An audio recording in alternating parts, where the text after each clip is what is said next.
Olá, queridos, bom dia, que a paz de Cristo esteja no teu coração e também esteja com todos os seus familiares. Hoje eu quero convidá-lo a participar conosco da carta, da epístola de Tiago, no capítulo 1, dos versículos 12 ao 15. Ele diz assim: bem-aventurado o varão que sofre a tentação, porque quando for provado, receberá a coroa da vida, a qual o Senhor tem prometido aos que o amam. Ninguém sendo tentado diga, de Deus sou tentado, porque Deus não pode ser tentado e a ninguém tenta.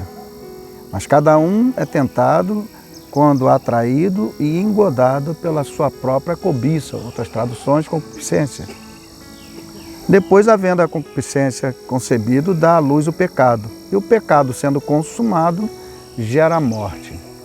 Hoje nós vamos refletir sobre o tema compreendendo e resistindo à tentação. Sem sombra de dúvida, há muita confusão em torno do assunto em pauta. Isso é em decorrência do fato de que a palavra, o termo grego peirasmos, ele traduz tanto tentação como provação. E a fim de termos uma compreensão clara, nós precisamos examinar o contexto. Aí, a partir disso, então, fazemos a aplicação. Então, nós precisamos usar dessas ferramentas. E nós vamos a mais um capítulo, então, hoje, de esclarecimento sobre um tema que é pertinente a todos nós. Quem não sofreu, não sofre ou não sofrerá tentação. Muito bem, vamos à definição da palavra. Nós vimos no original grego, mas eu quero ver a definição também no Aurélio. Tentação, ato ou efeito de tentar, desejo veemente, pessoa ou coisa que tenta, provocação. E o verbo tentar esclarece ainda mais: tentar, pôr alguém à prova, instigando-o ao erro, ao mal, procurar seduzir, causar desejo ou vontade em, apetecer.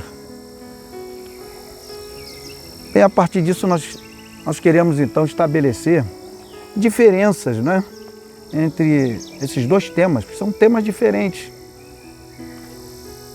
A provação, ela provém ou é permitida por Deus.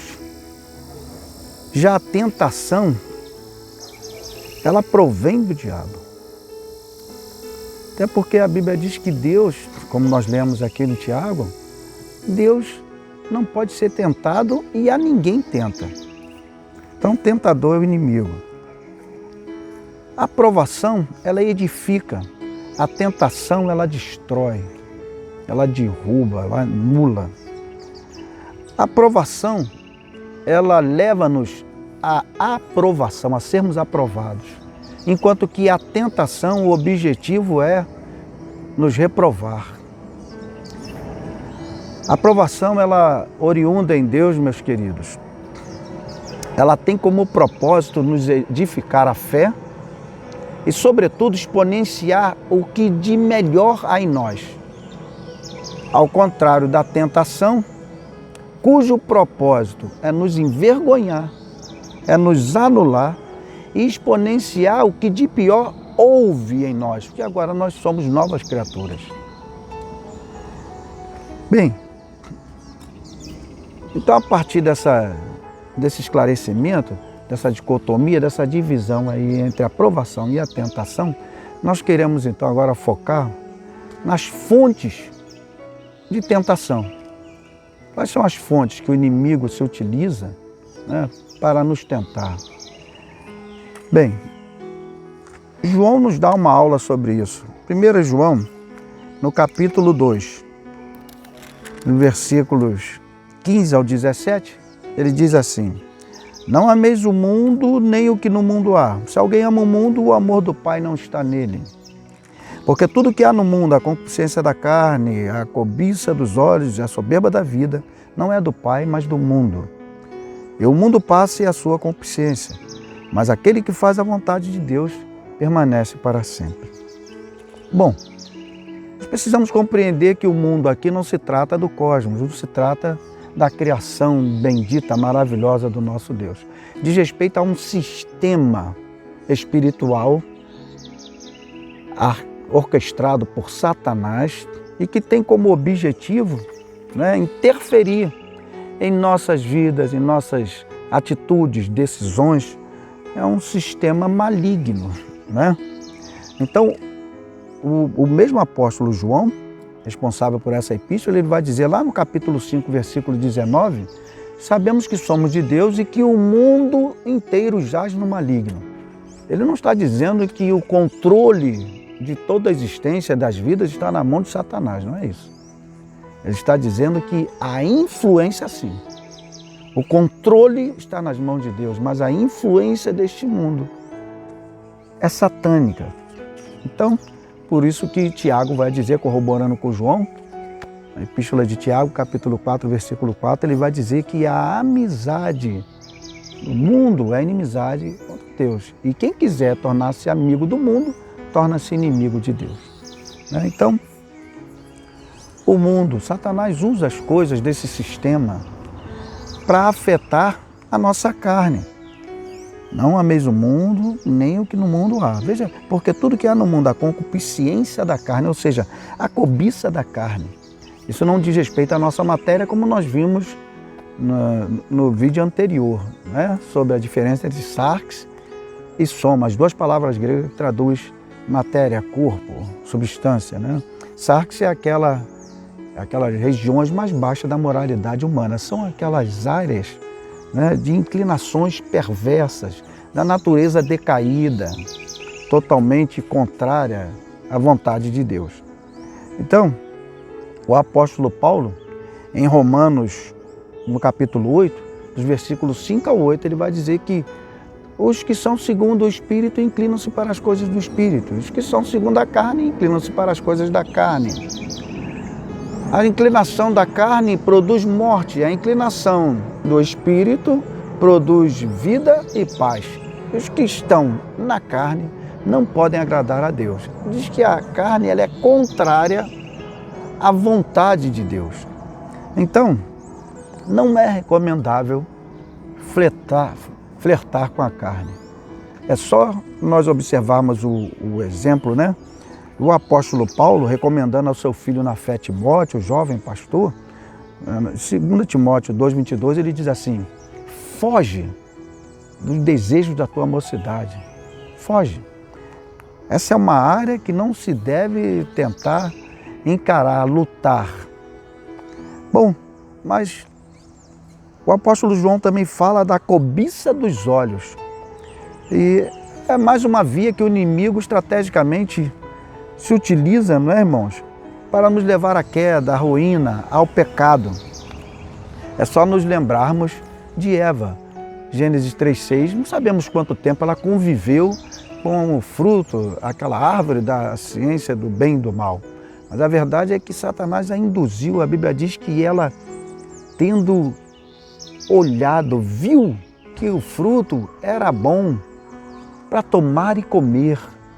Ora, ela nunca havia experimentado qual o sabor, então não estava implícito ali a questão do sabor da fruta, mas da ordem de Deus, e das consequências que adviriam mediante a desobediência. Mas foi pelos olhos.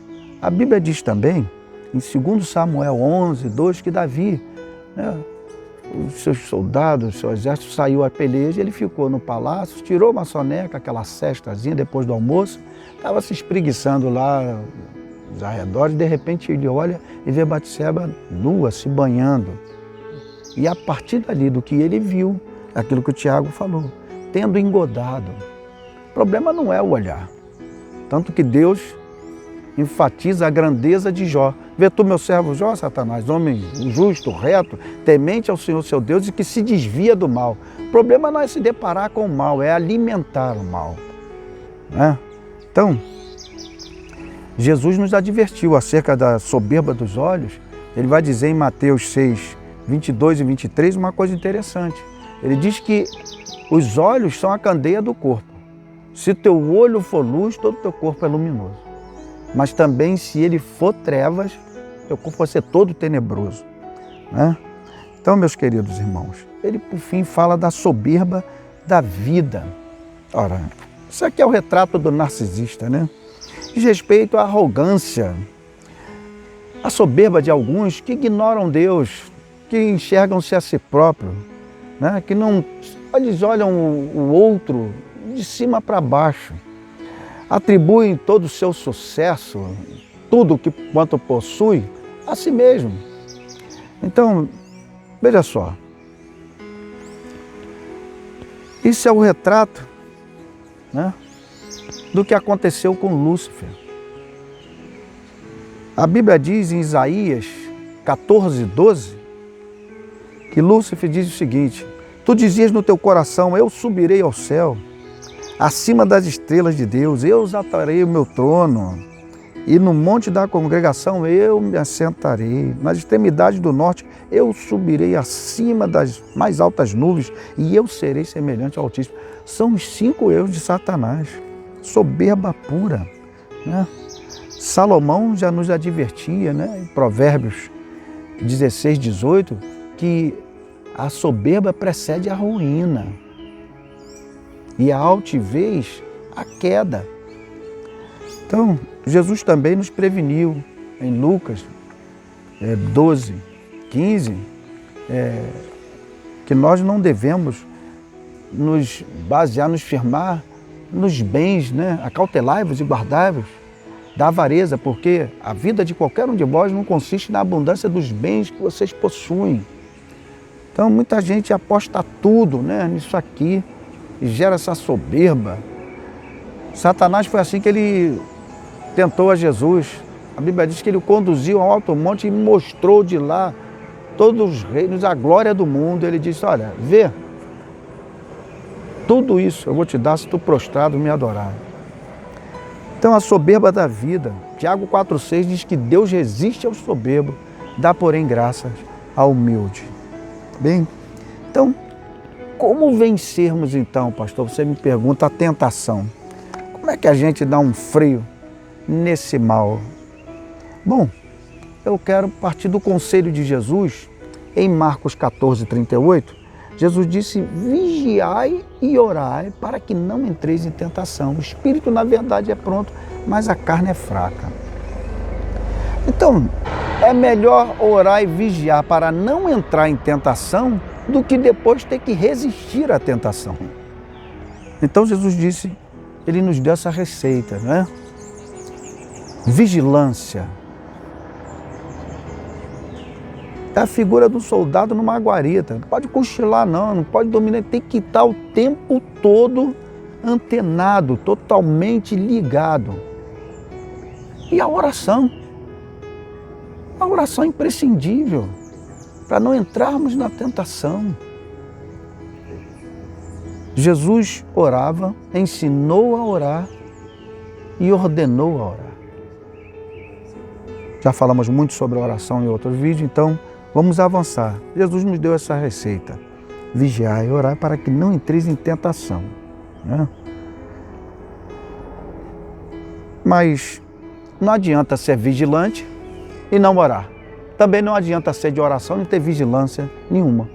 Então o contrário também é verdade.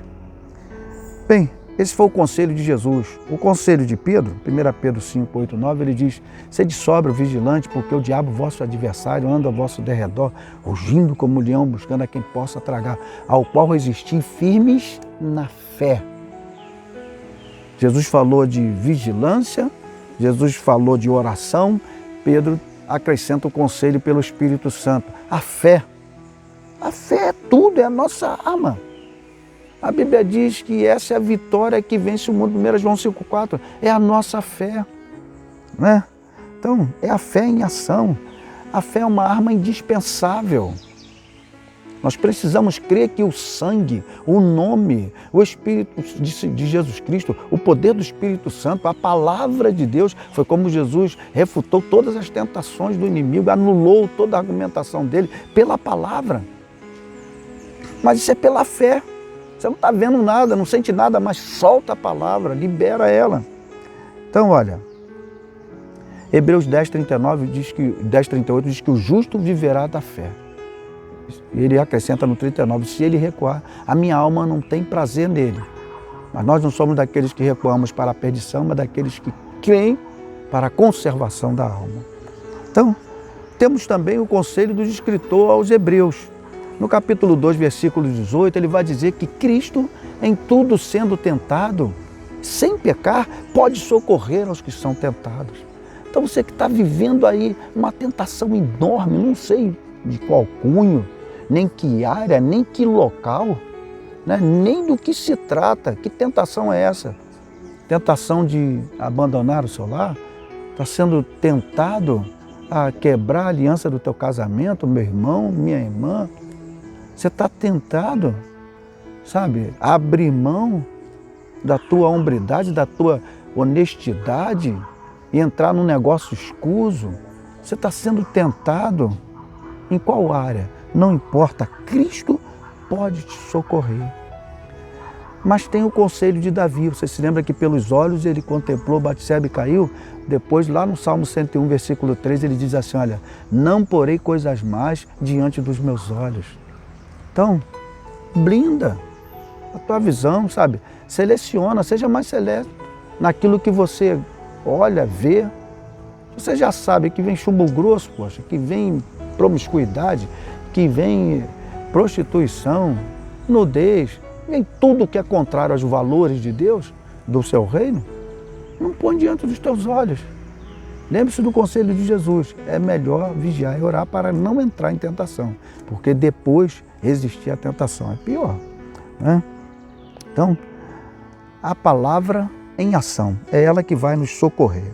Então, eu deixo para vocês então esses conselhos e encerro com 1 Coríntios 10:13, quando o apóstolo Paulo, inspirado pelo Espírito de Deus, ele diz, não virá sobre vós tentação senão humana, mas fiel é o nosso Deus, o Senhor, que não vos permitirá ser tentado além do que possais suportar. Antes, com a tentação vos concederá também o escape. Se apegue a essas verdades sagradas, tenha um dia abençoado, uma semana, um mês de excelência para a honra e glória de Jesus Cristo. E não se esqueça, pense nisso.